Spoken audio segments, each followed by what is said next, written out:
PBS মার্কেটসের এই সপ্তাহের পর্বে সবাইকে স্বাগত জানাচ্ছি। আমি মাহফুজুল্লাহ বাবু। দর্শক, প্রায় 5 সপ্তাহ টানা দরপতনের পরে আজ ষষ্ঠ সপ্তাহে লেনদেন শুরু হচ্ছে। শনিবার একটা বিশেষ কারণে স্টক এক্সচেঞ্জ লম্বা ছুটির অনেকটা অফসেট করার জন্যই বলা যায় যে আপনার ব্যাংকিং, তারপরে শেয়ার বাজার সব কিছু লেনদেন চালু ছিল আজকে। তো পুঁজি হারানোর আশঙ্কা এটি গভীর থেকে গভীরতর হচ্ছে।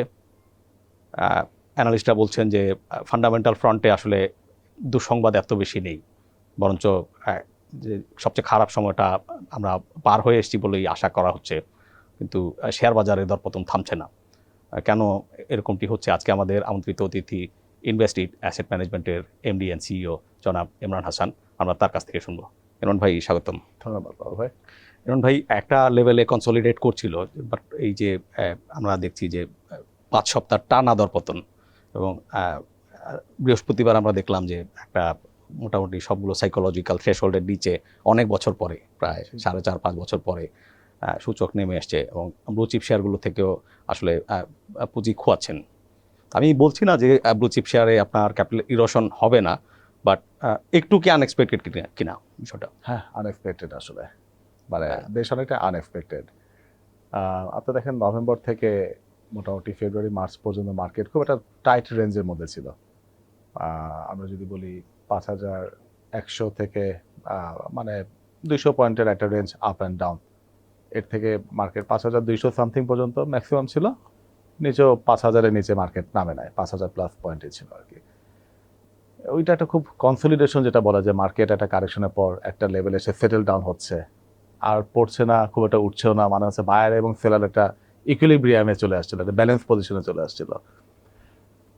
যে জিনিসটা নর্মালি ইন্ডিকেট করে যে বাজার হয়তো বা ঘুরে যাবে একটা ট্রেন্ডের পর। যখন এখন কনসলিডেশন হয়, ডাউন ট্রেন্ডের পর কনসলিডেশন হলে এক্সপেক্ট করা যায় যে এরপর একটা আপ ট্রেন্ড হয়তো আমরা দেখতে পাবো, বা পতনটা মোটামুটি শেষে আসছে।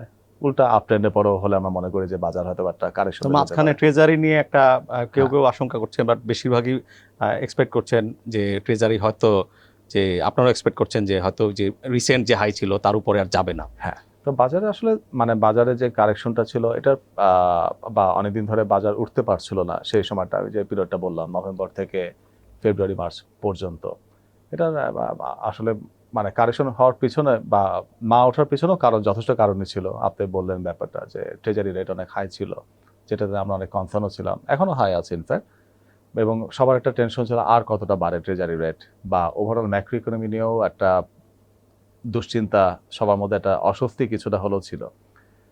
ওভারঅল দেশের পলিটিক্যাল একটা আনসার্টেনিটি বা এই ব্যাপারগুলো নিয়েও, ম্যাক্রো ইভেন্টগুলো নিয়েও, বা তারপর মাঝখানে কিছু জিও পলিটিক্যাল টেনশনও শুরু হলো। আমরা ইন্টারেস্টিংলি দেখলাম যে যখন ইন্ডিয়া এবং পাকিস্তানের মধ্যে এই ওয়ার্ল্ড লাইক অবস্থাটা হলো আর কি, বাংলাদেশের মার্কেটে রিয়াকশন হয়ে গেল ইন্ডিয়ার থেকে অনেক বেশি। ইন্ডিয়ার মার্কেট আপ ছিল যেদিন, বাংলাদেশের মার্কেটে সেদিন ম্যাসিভ একটা কারেকশন হলো, মানে যেটা আসলে পাকিস্তান মার্কেটে কারেকশন হয়েছিল, বাট ইন্ডিয়াতে কিছুই হলো না, বাংলাদেশে কারেকশন হয়ে গেল। মানে এই জিনিসগুলো কি, মানে এগুলো হচ্ছে মার্কেটে তখন উইক যে সেন্টিমেন্টটা মার্কেট নিয়ে সবার, যেটা বাংলাদেশের কারেকশন পাকিস্তানের চাইতেও বেশি হয়েছিল সেদিন। হ্যাঁ, তো এইগুলো কিন্তু আসলে মানে জিনিসটা অনেকটা ফানি, বা এটা মেক সেন্স করে না, ইলজিক্যাল।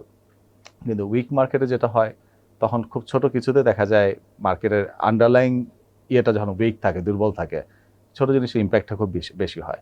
ওটাতে এই জিনিসটাই বোঝা গেছে যে মার্কেটে আসলে আন্ডারলাইং যে কনফিডেন্স, ইনভেস্টরদের কনফিডেন্সটা আসলে খুবই লো। আদারওয়াইজ আসলে আমি মনে করি মার্কেটে যে এখন যে কারেকশনটা হয়েছে, আপনি যেটা বললেন, এরপরে যেটা গত 5 সপ্তাহ ধরে হচ্ছে, যেটাকে আমরা বলতে পারি যে একটা খুব সেই কনসলিডেশন ফেজ থেকে বের হয়ে আবার সে ডাউনওয়ার্ড ট্রেন্ডটা কন্টিনিউশন দেখতে পাচ্ছি আমরা। তা আমি মনে করি এটা মানে আসলে লজিক দিয়ে করলে মনে হবে এটা লজিক্যাল না। হ্যাঁ, লজিক আসলে আমরা এইভাবে খুব একটা দেখতে পাই না, বাট দিস ইজ রিয়াল। হ্যাঁ, দিস ইজ রিয়াল। এবং মার্কেট আসলে সবসময় যে খুব সবসময় কেন, মানে মোস্ট অফ দ্য টাইমে যে খুব ইফিসিয়েন্টলি কাজ করবে তা না, মানে এটা লজিকের উপর কাজ করবে তা না। এখানে আরো অনেক ইস্যু কাজ করে, আর অনেক তো আনসার্টেনিটি থাকেই। তার পাশাপাশি মার্কেটের এই সেন্টিমেন্টটা বা বিহেভিয়ারাল ফিনান্স থেকে যেটা বলে যে এটা ম্যাস পিপল কি মনে করতেছে, বা তারা কনফিডেন্সটা পাচ্ছে কিনা, তা আমরা সহজেই দেখতে পাচ্ছি যে কনফিডেন্সটা এখন ম্যাস পিপলের মধ্যে মার্কেট নিয়ে ওইভাবে পাওয়া যাচ্ছে না।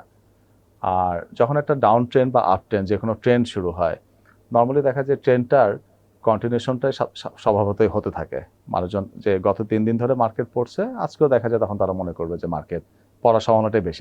এই টেনশনটা মার্কেট ওই ডিরেকশনে একটু ওই biased হয়ে ডিরেকশনটায় যায়। বায়াসড হয়ে যায় যে মার্কেট তো ভালো না, হ্যাঁ আমি দেরি করলে হয়তো আরো লস হবে।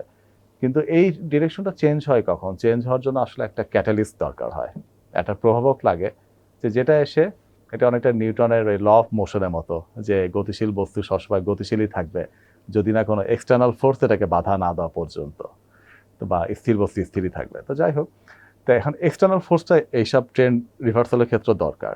এটা হতে পারে খুব ভালো কোনো একটা নিউজ, হ্যাঁ, বা ইকোনমিক্যালি একটা বড় একটা পজিটিভ চেঞ্জেস, মার্কেটে কোনো পলিসিগত চেঞ্জেস হতে পারে, যেটা মানে সবাইকে একটা কি বলে নাড়া দেওয়ার মতো, যেটা ছোটোখাটো কিছু না, একটা বিগ ইম্প্যাক্ট।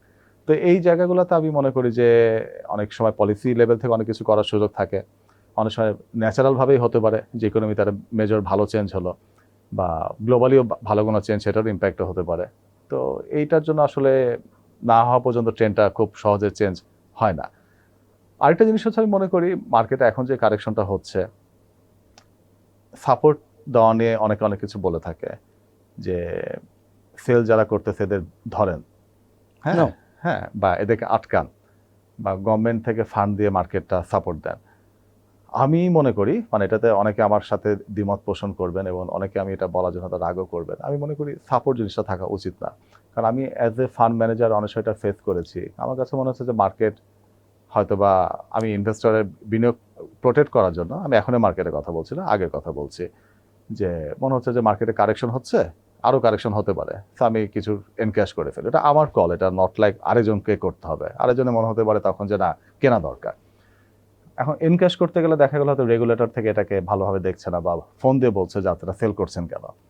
এটা আসলে থাকা উচিত না। আমার যতটুক হ্যাঁ। মনে পড়ে যে ইউক্রেন যুদ্ধ শুরুর পরপর জি, আপনি কিছু ক্যাশ করেছিলেন, right that was A right call. Right তখন কিন্তু অনেকেই ওভার কনফিডেন্স দেখাচ্ছিলেন যে রাইট হয়তো এই ইউক্রেনের যুদ্ধ আমাদের কিছু করবে না। রাইট রাইট কিন্তু ওই সময়গুলোতে দেখা গেছে, মানে অনেক সময় যেটা হতো যে আমরা ফোন পেতাম, বা অনেকেই পেতো রেগুলেটর থেকে, বিশেষ করে যে আপনারা সেল করছেন, এটা তো মার্কেটে ক্ষতি হচ্ছে।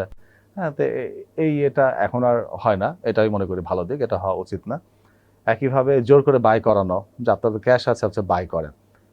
তো এই জিনিসগুলো যখন হয়, তখন যেটা হয় যে মার্কেটের ন্যাচারাল ফ্লোটা আসলে থাকে না। এটাও তো একরকম আপনার ম্যানিপুলেশন, Right. যে আমরা যেরকম মার্কেট ম্যানিপুলেশন দিয়ে মানুষজনকে ফাইন করছি, ধরছি, এটাও কিন্তু ম্যানিপুলেশন, লিগ্যাল ম্যানিপুলেশন হয়ে যাচ্ছে, যে আপনি বাই করেন। By the regulator, by the state. হ্যাঁ, বাট আমি যদি বিলিভ না করি যে আমার বাই করা উচিত, এখানে তো আসলে অ্যাজ এ ইনভেস্টর আমার রাইট আছে, এটা আমাকে কেউ জোর করে বাই করাতে পারে না। এটা ইনস্টিটিউশনের ফান্ড বা গভর্নমেন্টের ফান্ড, মানে ইটস নট ফ্রি মানি। প্রত্যেকটা টাকার ভ্যালু আছে, এবং সেটা আমার জাস্টিফাইড মনে হলে আমি তখন বাই করব। এটা মানে হ্যাঁ। Universal spirit. রাইট, এবং এটা চ্যারিটি না, হ্যাঁ, Right, মার্কেট এটা সবাই ইনভেস্টমেন্ট, সে রিটার্নের জন্য আসছে। তার যখনই মনে হবে আমার এখানে রিটার্ন প্রফিট আছে, সে করবে। তার যদি মনে হয় আমার লসের রিস্ক আছে, সে উইথড্রল করবে, সে সেল করবে। তো এই কথা এত কিছু বলার একটা পিছনে মৌলিক প্রশ্ন, যেটা এখন 1 নাম্বার প্রশ্ন হুম সবার, যে সূচক কত পর্যন্ত নামবে? নামতে পারে। হ্যাঁ, আমি ওইটাতে আসছি, আমি এটা একটু শেষ করিনি। জি। তো আমি যেটা মনে করি, এখন যেহেতু এই বাইসেলের ফোর্স জিনিসটা নাই, এই ম্যানিপুলেশনটা স্টেট লেভেল থেকে নাই, অ্যাটলিস্ট, বা রেগুলেটরের লেভেল থেকে নাই, মার্কেট আমার কাছে মনে হয় ন্যাচারালি যে কারেকশনটা হওয়ার, এটা হয়ে যখন এটা ন্যাচারালি আবার ঘুরে দাঁড়াবে, এটা বেশি সাস্টেনেবল হবে। আগে যেটা হতো যে আমার কাছে বা আমার মতো এরকম কয়েকটা ফান্ড ম্যানেজারের কাছে 200 কোটি টাকা সারপ্লাস আছে, আমাদেরকে ফোন দিয়ে বলে যে আপনারা কেনেন। আমরা কিনলাম, যেটা আমরা বিলিভ করে কিনলাম না, তার মানে আবার কয়েকদিন পরে একটু সুযোগ পেলাম, আমরা আবার সেলও করে দিলাম। হ্যাঁ, তো আলটিমেটলি কী হতো, যে তখন যে পতনটা থামতো বা সাময়িক একটা র্যালি হতো, এটা সাস্টেনেবল হতো না। পরে আবার আরও বড় পতন নিয়ে আসতো। তখন দেখা যেত হয়তো 100-200 পয়েন্ট পড়লো, এটা 20 দিনেই পড়ে যেত, তা না পরে 6 মাস ধরে পড়তেছে। এই 6 মাসে কিন্তু মার্কেটে সবারই তখন লস হচ্ছে। আমি এর থেকে মনে করি যেটা হওয়ার, যে ন্যাচারালি যেটা একটা সময় এসে বিনিয়োগকারীরা মনে করবেই যে সব কিছুরই তো একটা ভ্যালু আছে। হ্যাঁ, যে আচ্ছা ঠিক আছে, এসকে ফার্মা 210 টাকা আমার কাছে তাও এক্সপেন্সিভ মনে হচ্ছে, 180 টাকা হলেও কি আমার কাছে মনে হবে এক্সপেন্সিভ, বা 190 হলেও মনে হবে এক্সপেন্সিভ। প্রত্যেকটা লেভেলে কিন্তু নতুন করে বায়ার আসতে থাকবে, এবং একটা জায়গায় এসে দেখা যাবে বায়ার সেলারের থেকে স্ট্রং হয়ে গেছে। তখন বায়াররা মনে করবে না এই প্রাইসটা ভেরি চিপ, এবং তখন তারা হয়তো বা মনে হবে ট্রেজারি থেকে ওটা চিপ, ট্রেজারি রেট এত হাই হওয়ার পরও স্টিল এটা অনেক বেটার ইনভেস্টমেন্ট। সেই সময়টাতে মার্কেটটা ন্যাচারালি যখন ঘুরে আসবে, সাপোর্টটা পাবে, এটা সাস্টেনেবল হবে, তখন কাম ব্যাকটা অনেক ফাস্ট হবে।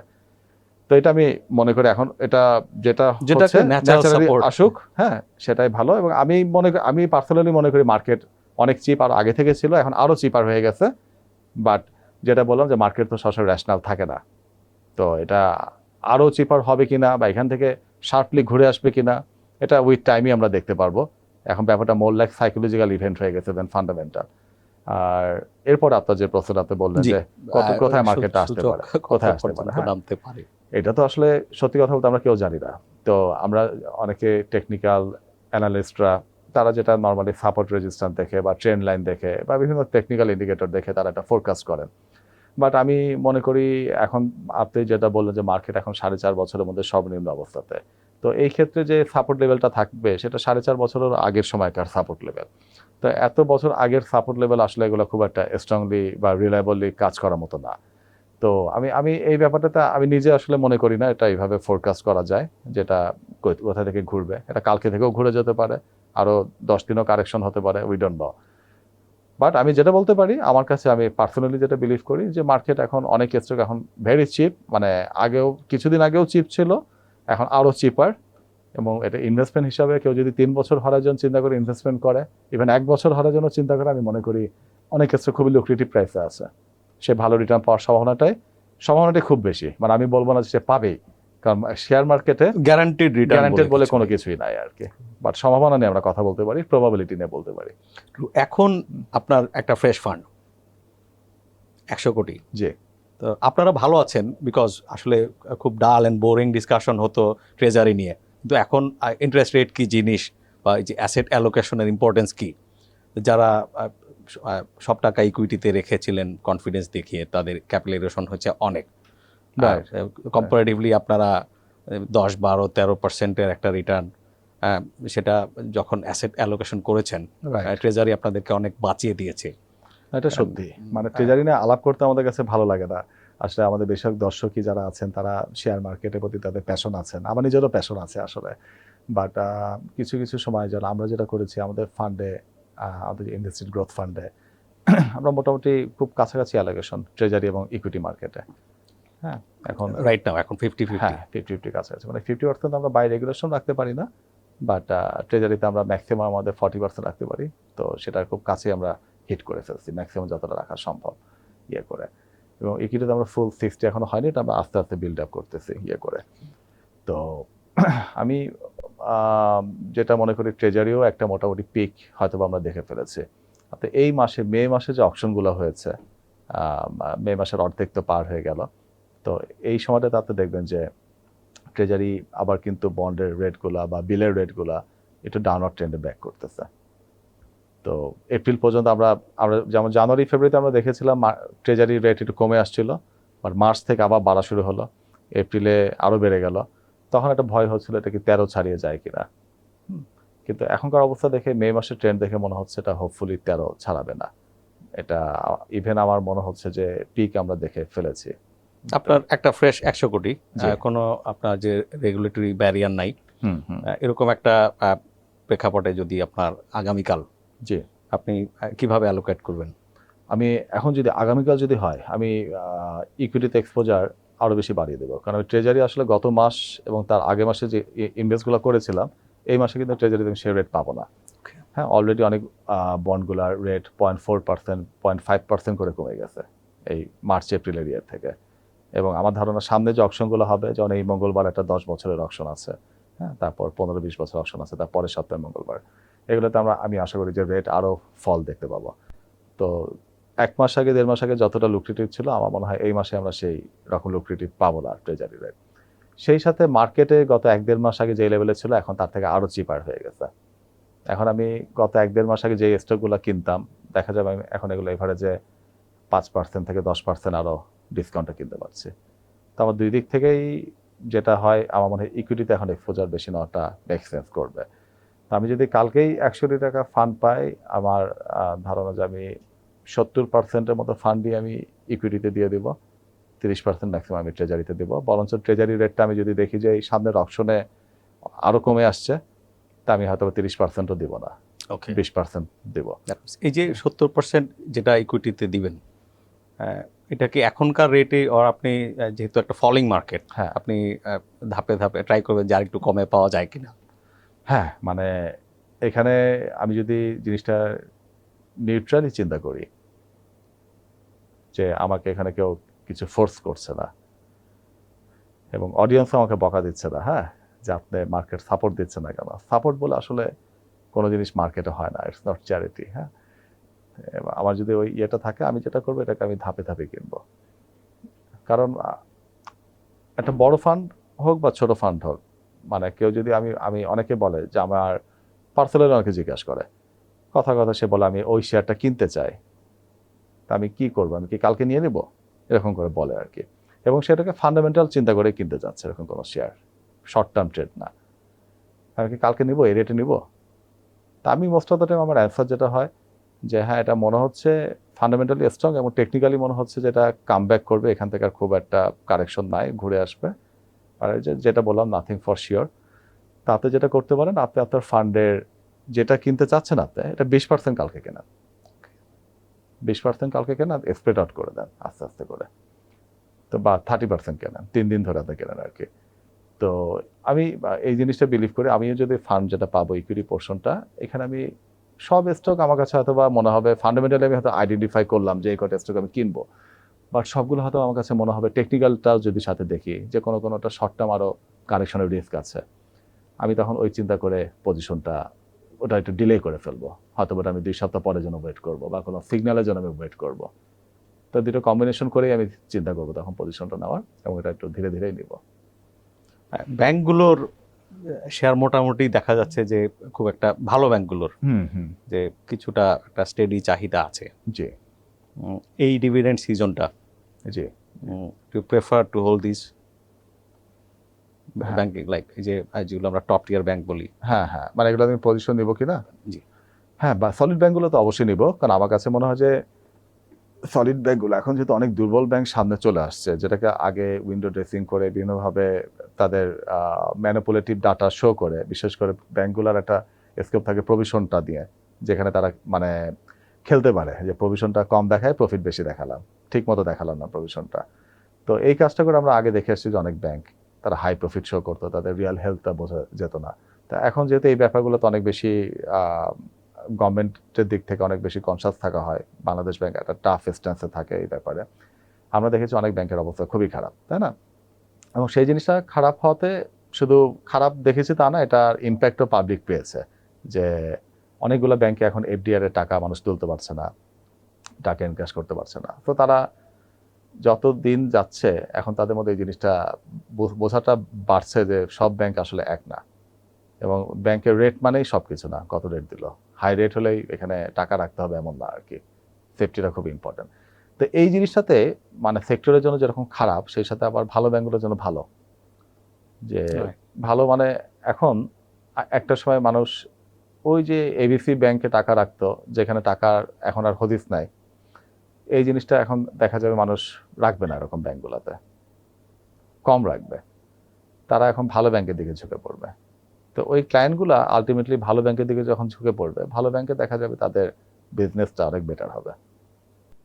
ইমরান ভাই, একটা যে যে আপনার সুদের হার বা আপনার ট্রেজারি মার্কেট আর ইকুইটি ইন্ডেক্স যেটা বলি, এখন একটা সিচুয়েশন দেখা যাচ্ছে যে আপনারা বেশিরভাগই এক্সপেক্ট করছেন যে এইখান থেকে আসলে ট্রেজারি অলরেডি সিমটমস আর দেয়ার, আপনি বললেন যে 50-40 বেসিস পয়েন্ট অনেকগুলো কিন্তু পড়ে গেছে রিসেন্ট অকশনে। তো এরকম একটা জায়গায় আমরা ইকুইটি ইন্ডেক্স নিয়ে আশঙ্কা করছি আরো বড় দরপতন হয় কিনা। এটা কি একটা কি বলে যে অ্যাবনর্মাল সিচুয়েশন কিনা, বা are we heading to an extreme? হ্যাঁ, আমার মনে হয় নর্মালি কোনো কিছুর শেষগুলা অ্যাবনর্মাল দিয়েই শেষ হয়। আপনি ইভেন আপ মার্কেটও 2010-এর র্যালিও যদি আপনি চিন্তা করেন, 2010 সালের 5 তারিখে মার্কেটে কারেকশনটা শুরু হয়, ডিসেম্বরের 5 তারিখে। এই ডিসেম্বরের 5 তারিখ পর্যন্ত মার্কেটের আবার জানুয়ারি থেকে আবার ওই বছরটা তো মনে হচ্ছে ইন্ডেক্সের রিটার্ন ছিল সম্ভবত 83%। হ্যাঁ, এটা ইন্ডেক্সের রিটার্ন, মানে যেখানে হেভি ওয়েট স্টকগুলো সহই। আমি যদি এখানে ছোট কোম্পানিগুলো দেখেন, আপনি দেখবেন এটা রিটার্ন 300-400% করেছিল, যেগুলো ইয়েটা ইন্ডেক্সের ওয়েটটা কম। তো ওই যে ওটা কিন্তু একটা এক্সট্রিম কেস ছিল, একটা ইন্ডেক্স 83% বাড়া একটা বছরে, মানে নট লাইক নর্মাল, এবং এটা লাইক ক্রেজি। আমার কাছে মনে হচ্ছে তখন যখন কারেকশনটা শুরু হলো, ওই কারেকশনটাতে তখন সার্কিট ব্রেকারও ছিল 20% ছোট স্টকগুলোতে। হ্যাঁ, তো মানে কারেকশনও বেশি হতে পারতো, আপও বেশি হতে পারতো মার্কেট একদিনে। ওই যে বড় কারেকশনটা যখন শুরু হলো, যে কয়দিনে দেখা যাচ্ছে, 2-3 দিনে দেখা যাচ্ছে ইন্ডেক্স 1000 পয়েন্ট নাই হয়ে যাচ্ছে। হ্যাঁ, সেই সময়টা তো মানুষজন কি হয়েছে, যখন 1000 পয়েন্ট নাই হচ্ছে, মানুষ বলতেছে না মার্কেট উঠে যাবে। এই 1000 পয়েন্ট ডাউন হলো, আবার অনেকে ঝাঁপায় পড়ে সে টাকা ঢুকায় ফেললো, যে ইন্ডেক্স তখন 9000-এর কাছাকাছি, ইন্ডেক্স 15000 চলে যাবে। বাংলাদেশের মার্কেটের জন্য 15000 ইন্ডেক্স সাপোর্টই করে। এটা অমনি ইন্ডেক্স ছিল যদিও ক্যালকুলেশনটা, বাট এটা ছিল সাইকোলজিটা। মানে এটা বলার উদ্দেশ্য হচ্ছে এটা, সেই সময়টাতে মানুষ যে কোনো মানে তারা মনে করছে যে আপ হয়েছে, এটা কিছুই না, আপ আরো অনেক বাকি আছে। লাস্টের দিকে আপও হচ্ছিল খুব ক্রেজি ভাবে, কোনো লাগাম ছাড়া ভাবে। আপনি যে শেয়ার কিনতেছেন সেটাই লাভ। তার ঠিক উল্টো চিত্র এখন, উল্টো যে চিত্রটা শেয়ার ঠিক কিনছেন এখন। সেটিতেই লোকসান। Right right. এবং এখন কিন্তু আবার দেখা যাচ্ছে ইন্ডেক্সের ঠিক ওই একইভাবে উল্টো চিত্র, এবং এখন মানুষজনের কোনো কনফিডেন্স নাই। তখন যেরকম খুব বেশি কনফিডেন্স ছিল যে পড়তেছে 1000 পয়েন্ট পড়তেছে আবার কেন, আর এখন কিন্তু মানুষ উঠলেই বলতেছে বিক্রি করে দাও, আর আরো মনে হয় পড়ে যাবে। তো এরকম একটা প্যানিক অবস্থা থেকে এরকম জায়গা থেকে মার্কেট ঘুরে আসে। তো ইন্ডেক্সে যখন আমরা যখন তখন ফান্ড ম্যানেজার বা ছিলেন, তখন আমরা অনেক আরো অনেক জুনিয়র ছিলাম, আরো যারা সিনিয়র ফান্ড ম্যানেজার ছিলেন, তারা 8000 ইন্ডেক্স হওয়া থেকে, 7500 ইন্ডেক্স হওয়া থেকে বলা শুরু করেছে মার্কেট অনেক ওভার ভ্যালুড, মার্কেট কারেকশন হওয়া দরকার। এই যে ওভার ভ্যালুড বলার পরে দেখা গেছে আরো 500 পয়েন্ট র্যালি হচ্ছে, তখন বলতেছে আরো ওভার ভ্যালুড। হ্যাঁ, বাট সবাই কিন্তু তখন ওদেরকে বকা দিচ্ছে, যাতে বললেন ওভার ভ্যালুড, কোথায় ওভার ভ্যালুড, আরো তো বাড়তেছে মার্কেট। একইভাবে এখন আমরা ধরেন আরো 300-400 পয়েন্ট উপরে থাকতে বলছি মার্কেট আন্ডার ভ্যালুড, আরো আন্ডার ভ্যালুড হচ্ছে। সবাই বলতেছে যে আপনাদের আন্ডার ভ্যালুড, সেই 3 মাস আগে বলছেন, এরপরে তো মার্কেট পড়লো। হ্যাঁ, সেম সিনারিও কিন্তু আপনি রিলেট করেন। এখন আমার যেটা মনে হয়, যে কোনো একটা ট্রেন রিভার্স হওয়ার আগে একটা এক্সজশন সেল হয়। আমাদের এখানে এক্সজশন সেলটা হতে দেওয়া হতো না, একটা কারণ ছিল রেগুলেটর থেকে, তারা মার্কেট পড়লে তখন এসে বাধা দিত, সেল করেন না, বাই করেন। আমাদের এখানে একটা এক্সজশন সেলের দিকে যাচ্ছে, যে মানুষ সেল করতে করতে, এক্সজশন সেল মানে কি, একটা সময় এসে দে ফিল লাইক যারা যা সেল করে ফেলছে, করে শেষ, মানে সেলার টাইপের যারা ছিল এরা সব শেষ হয়ে বের হয়ে গেল। সবার তো একটা ক্যাপাসিটি আছে, সেলারেরও ক্যাপাসিটি আছে, এবং তখন বায়াররা এসে ডমিনেট করা শুরু করলো। সেখান থেকে আর সেলার ওইভাবে আসলো না, সব ফ্রেশ বায়ার চলে আসলো মোটামুটি। আপনি এইদিকে যারা আমরা prudent, যাচ্ছি মনে হয়। তারা কিছু ফান্ড হাতে রেখেছেন নিশ্চয়ই, হুম। তাদের যে আপনার কি বলে যে মানি ম্যানেজমেন্টের অংশ হিসেবে বা পোর্টফোলিও ম্যানেজমেন্টের অংশ হিসেবে। রাইট। কিন্তু যারা অলরেডি ইনভেস্ট করে ফেলেছেন হ্যাঁ। অনেক দিন ধরে, হ্যাঁ হ্যাঁ। করে রাখছেন, জি। এই যে এক্সজস্টন সেলটা যদি আসে, জি। তখন তারা সার্ভাইভ করবে কিভাবে, বা তাদের তখন কি করা উচিত? The last question. হ্যাঁ, এক্সজশন এখন যারা ইনভেস্ট করে ফেলেছে, এখানে দুইটা কেস হতে পারে। একটা হচ্ছে তার আরো সারপ্লাস ফান্ড আছে, একটা হতে পারে, একটা হচ্ছে তার টাকা আর নাই। আমাদের টাকা তো কারো আনলিমিটেড না। আমি অনেক টাকা ইনভেস্ট করে ফেলেছি আমাদের ফান্ড থেকে।